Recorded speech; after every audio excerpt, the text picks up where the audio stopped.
Maxwell समीकरण का चतुर्विम रूप।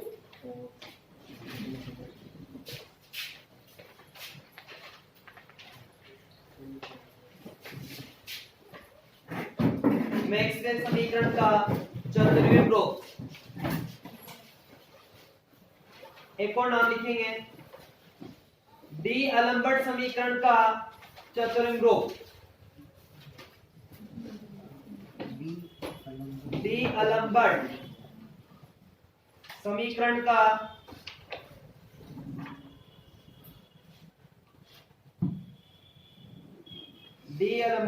का चतुर्विम रूप, इसका नाम लिखेंगे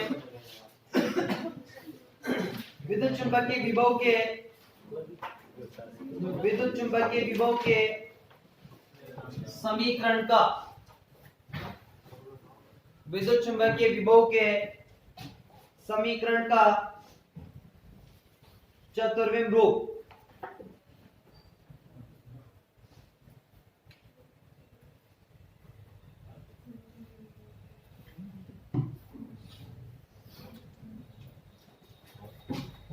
देखो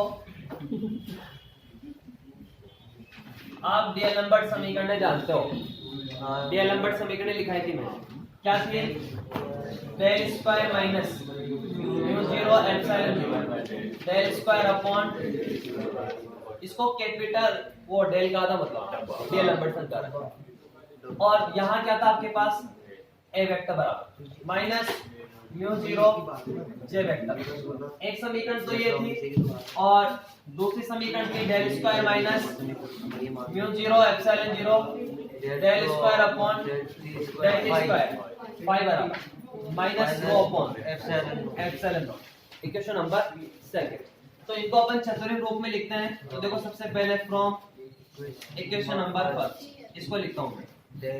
डेल स्क्वायर का मतलब क्या होता है? Del square upon del X square plus del square upon del Y square plus del square upon del Z square, फिर माइनस इसको 1 अपॉन सी स्क्वायर कह दे म्यूचुअल एप्सिलॉन जीरो को, और ये del square upon del T square, और ये A vector बराबर minus mu zero J vector del square upon del X square plus del square upon del Y square plus del square upon del Z square. यहाँ plus लगा दो मैं, और यहाँ eta C T बनाना है तो 1 upon iota square कर देता हूँ, मतलब del 2 upon del eta C T का होल स्क्वायर, आयटा स्क्वायर वापस -1 हो जाएगा, ठीक है। और ये ए वेक्टर बराबर minus mu zero J vector. x को क्या कहोगे? x1, y को x2, z को x3 और आयटा सी टी को x4। तो क्या आएगा? डेल 2 अपॉन डेल x1 का square, del 2 upon del x2 का square, del 2 upon del x3 का स्क्वायर। हाँ वो क्या नीचे लगा सर, डेल लगा प्रदेश हो गया।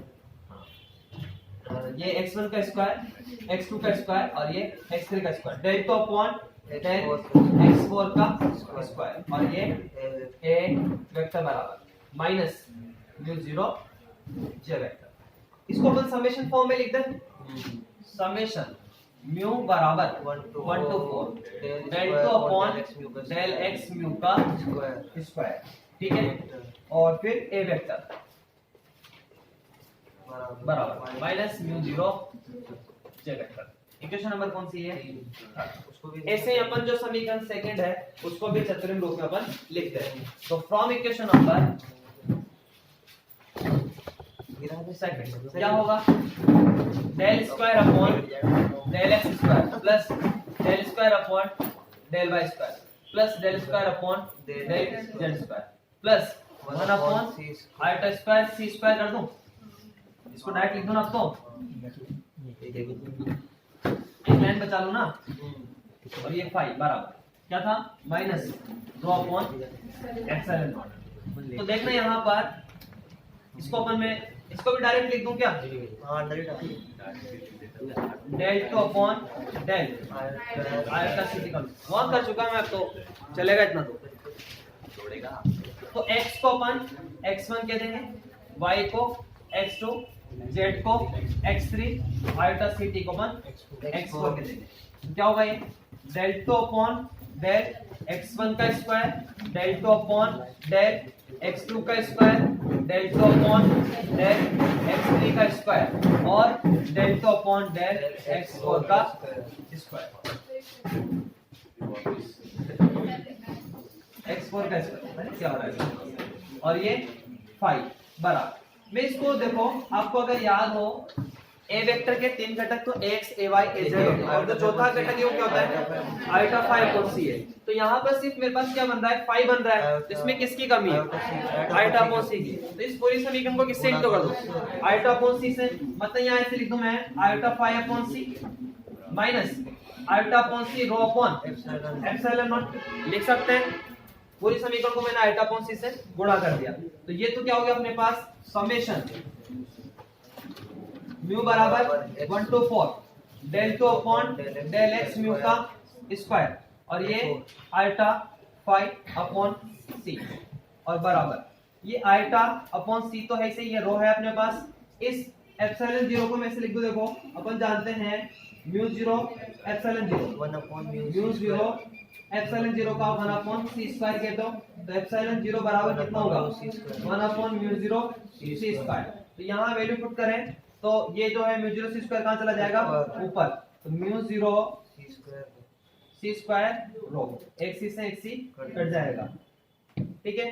तो समेशन म्यू बराबर 1 to 4 del two upon del x mu का स्क्वायर और ये आयटा फाई अपॉन सी बराबर माइनस म्यू जीरो और eta C rho, eta C rho equation number हाँ आयटा सी रो मजा आयटा सी रो मजा। अरे एक सी से एक सी कट गया ना, सर भी आप जीरो सीरा मजे देते थे बच्चे,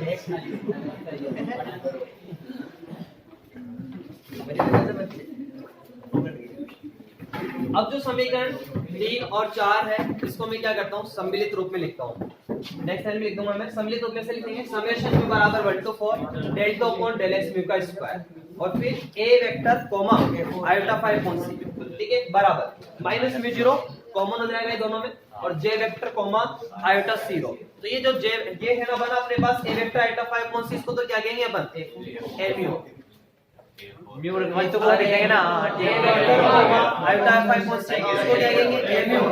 तो डेल टू समेशन म्यू बराबर 1 to 4 del two A mu upon del x mu का स्क्वायर बन जाएगा बराबर माइनस म्यू जीरो और यहाँ देखो एक तो जे वेक्टर है और कोमा चौथा घटक है आयटा सी रो, इसको क्या कहेंगे? जे म्यू। जे म्यू चतुर्युग धारा घनत्व जे म्यू है ये, तो जे म्यू के भी 4 घटक मिल गए अब आपको, बिल्कुल एकदम J1 मतलब जे वेक्टर और चौथा क्या है? आयटा सी रो। तो उसमें जे एक्स जे वाई जे जेड तो इसमें हो गया और चौथा ये रहा, सबके 4 और याद है कभी नहीं लिखे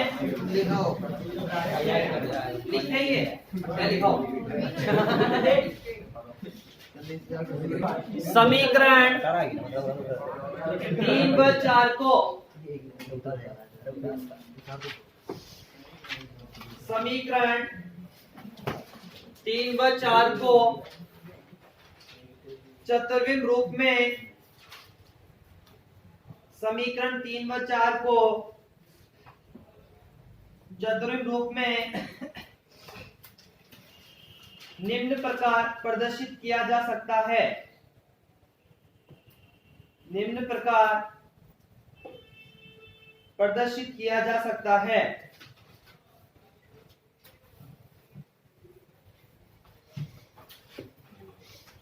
निम्न प्रकार प्रदर्शित किया जा सकता है।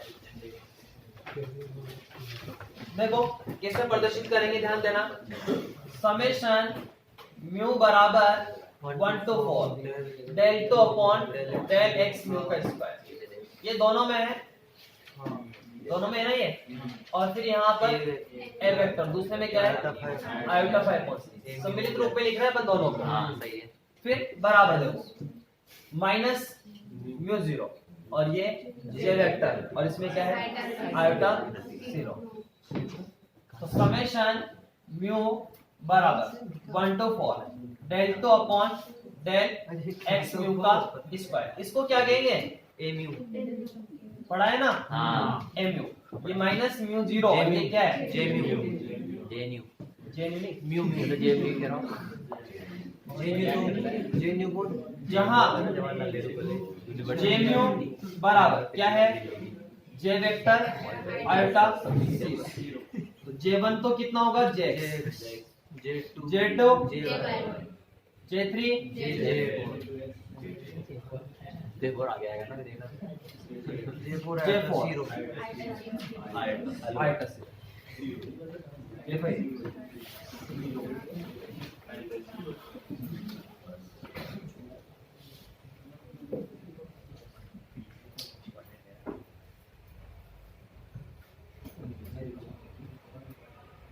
समीकरण 5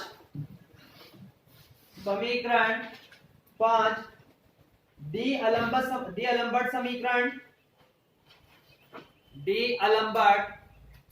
समीकरण और विद्युत चुंबकीय विभव की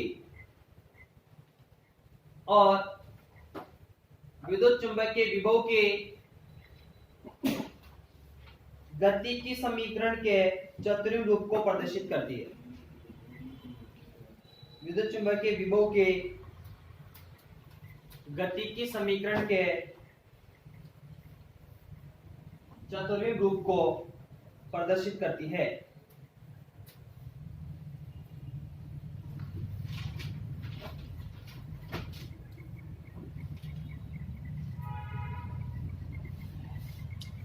इसके बाद टॉपिक डालना विद्युत चुंबकीय क्षेत्र प्रदिश।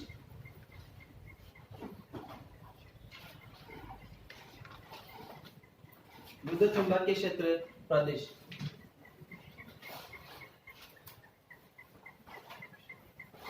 Electromagnetic field tensor.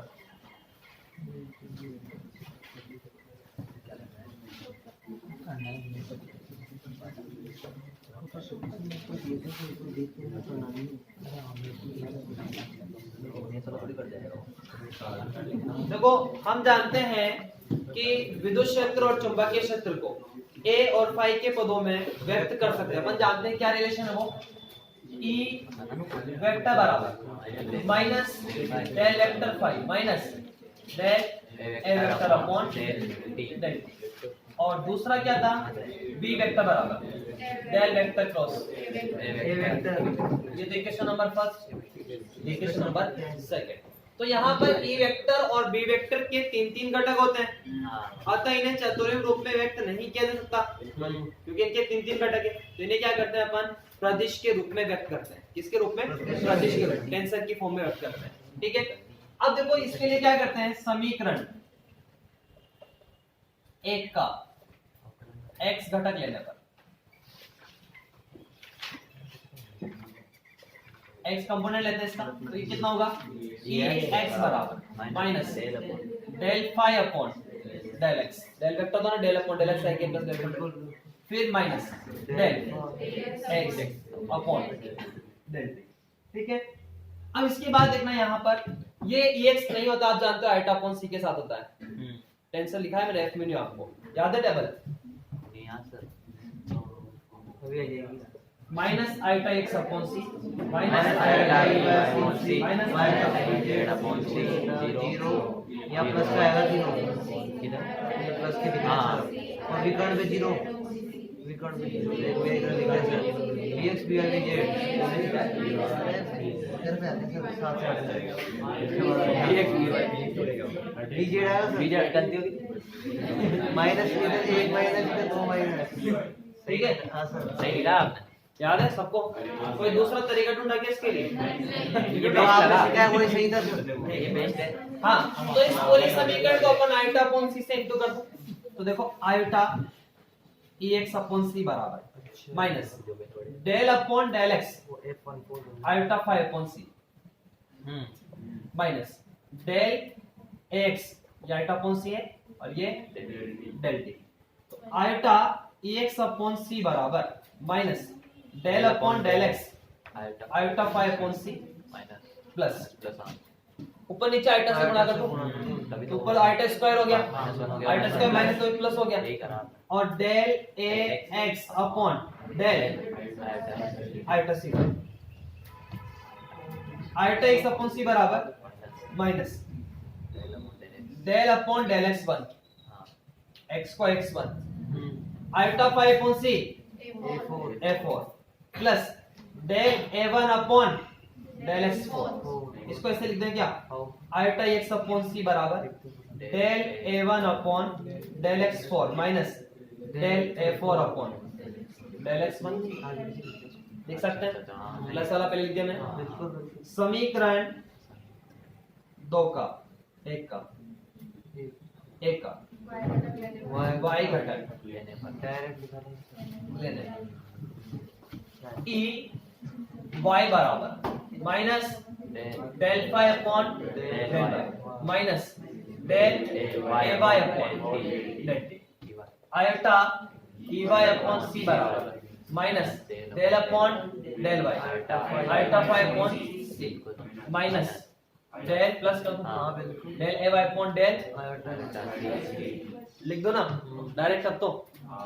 अरे ये यहाँ पर देखो आयोटा अपॉन सी करोगे ऊपर नीचे आयोटा से गुणा कर दिया iota E Y upon C बराबर देखो del A two upon del X four minus del A four upon del x.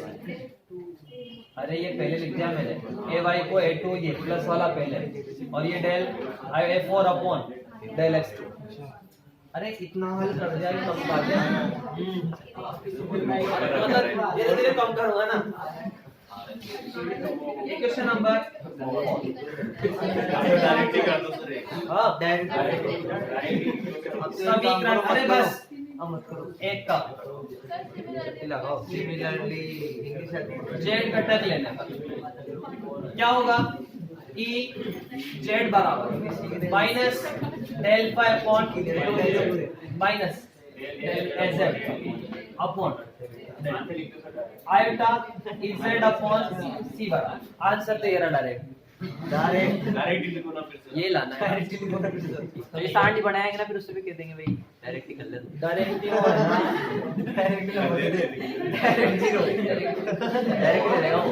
वो भी लिख देगा डायरेक्ट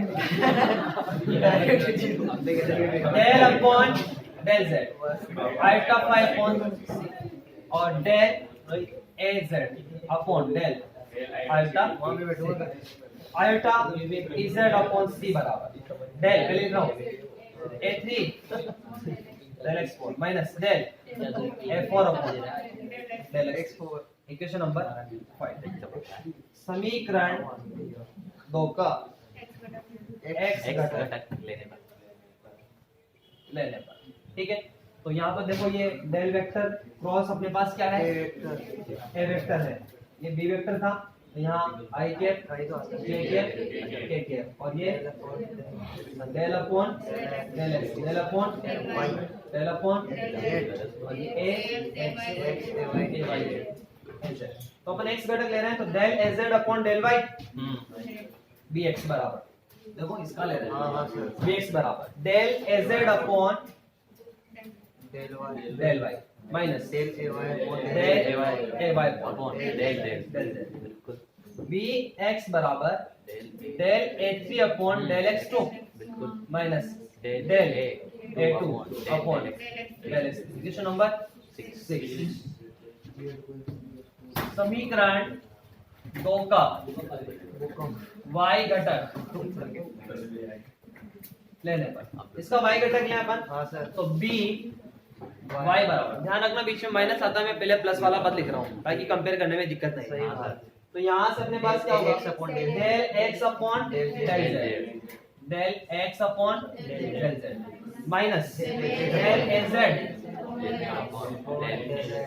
अगर माइनस लोगे तो फिर वापस इनटू करना पड़ेगा। तो फिर बी वाई बराबर del A1 upon del x3 minus del A3 upon del x1 ये z है ना, del A3 upon del x1। Equation number 7। फिर समीकरण 2 का z घटक लेने पर क्या होगा, बी जेड बराबर del A Y upon del X minus del X upon del Y, B Z बराबर del A two upon del X one minus del A one upon del x2 del x two. Equation number 8। ये लिखा रहना तू, हाँ रहना तो answer तो रहना चाहिए। ताकि पता लग जाएगा कि कहाँ गलती है ना, और आगे से आगे दिख जाएगा भाई लाना क्या है। बिल्कुल तेज हो जाएंगे अपन। हाँ, समीकरण 3 4 8 बना दो ना आप 5 वाट की तरह। मुझे ये पता क्या कर रहे हैं, हमें तो गलत नहीं दिख रहा है। व्यापक रूप में लिखने पर लिख देंगे। निम्न प्रकार लिखा जा सकता है। एफ म्यू न्यू बराबर del a nu upon del x mu minus del a mu upon del x mu. Equation number 9। अभी इसको मैंने व्यापक रूप में लिखा है, ये जो सारी समीकरण है जितनी भी अभी 3 से 8 तक। अब यहाँ पर आप क्या करना, म्यू और न्यू का जो मान रखोगे 1 to 4 रखोगे। बिल्कुल क्या रखोगे 1 to 4। एक बार तो म्यू का मान 1 फिक्स करोगे और न्यू का मान 1 to 4 रखोगे। तो जब आप रखोगे ना तो ये एफ म्यू का जो मान बनेगा वो इन समीकरणों से बनेगा। कहां से लेके 3 से लेकर 8 तक। तो आप देख सकते हैं इनको अपन व्यापक रूप में इस तरह से लिख सकते हैं। अभी आने दो एक दो मान। फिर दूसरी बार क्या करोगे, म्यू का मान 2 फिक्स करोगे और न्यू का मान 1 to 4 चेंज करोगे। ऐसे ही म्यू का मान 3 फिक्स करोगे, न्यू का मान 1 to 4। इसी तरह से म्यू का मान 4 फिक्स करेंगे, न्यू का मान 1 to 4। तो कितने मान जाएंगे 4 to 1 तो वो एफ म्यू ने जो बनेगा 4 क्रॉस 4 का बनेगा, वो रिजल्ट है इसी क्यों बनेगा। तो लिखें सबसे पहले हम जानते हैं कि विद्युत क्षेत्र तथा चुंबकीय क्षेत्र को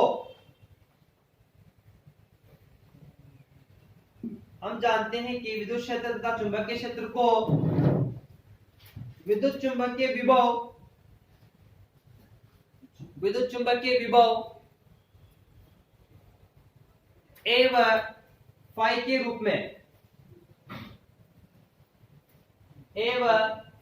रूप में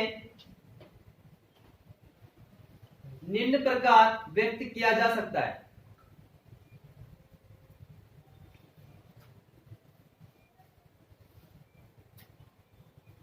समीकरण 1 और 2 लिखो बस।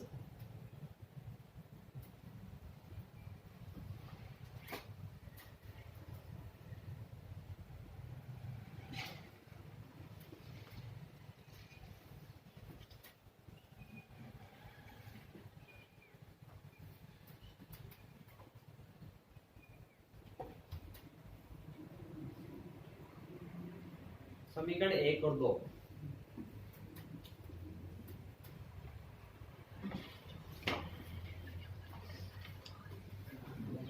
समीकरण 1 व 2 से स्पष्ट है कि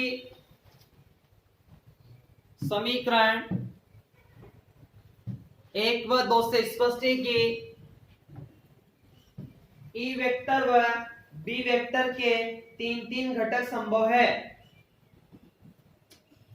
3 घटक संभव है जिन्हें चतुर्विम रूप में व्यक्त नहीं किया जा सकता,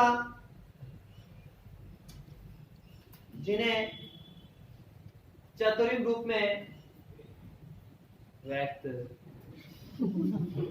नहीं किया जा सकता, अतः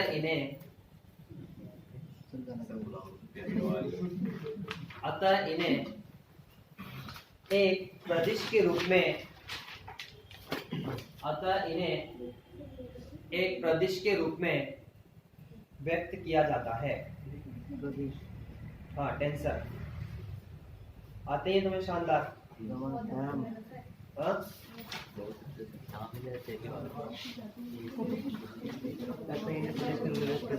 तो डाल दे सर पूरा।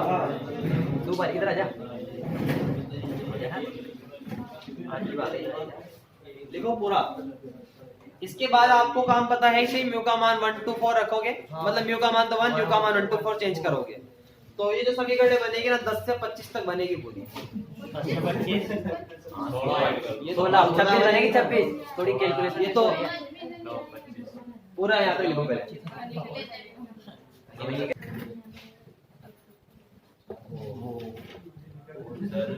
मेरे बैग के ऊपर ये तो मेरी सीमा है।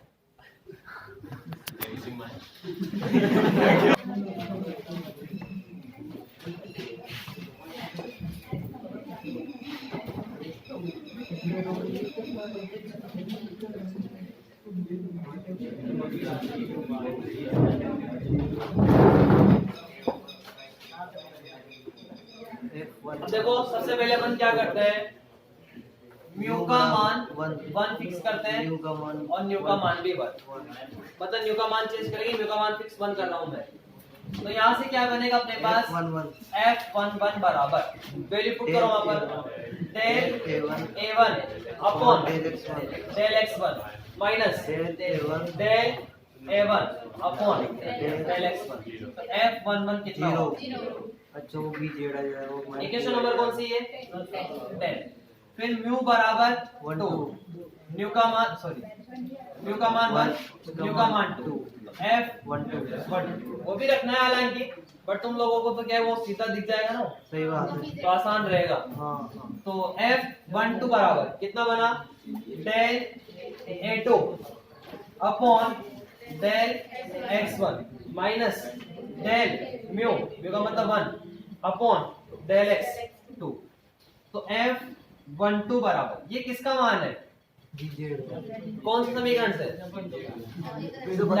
देखा हो जेड का ये मेरे साथ 8 से इसके सामने लेना फ्रॉम इक्वेशन नंबर आएगा डी जेड का ये।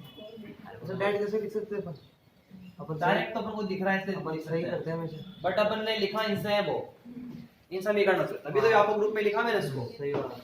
फिर म्यू बराबर 1, म्यू बराबर कितना? 3, तो F13 बराबर del A3 upon del X1 minus del A1 upon del X3। तो F13 बराबर कितना? माइनस भी है, माइनस को मिलने के कहाँ से? वही समीकरण उससे 7 फ्रॉम इक्वेशन नंबर 7। फिर क्या करते हैं?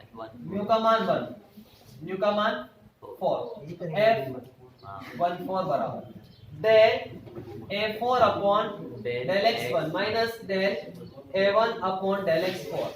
F14 बराबर कितना? ये माइनस माइनस का आयोटा एक अपॉन सी। कौन सा समीकरण से है?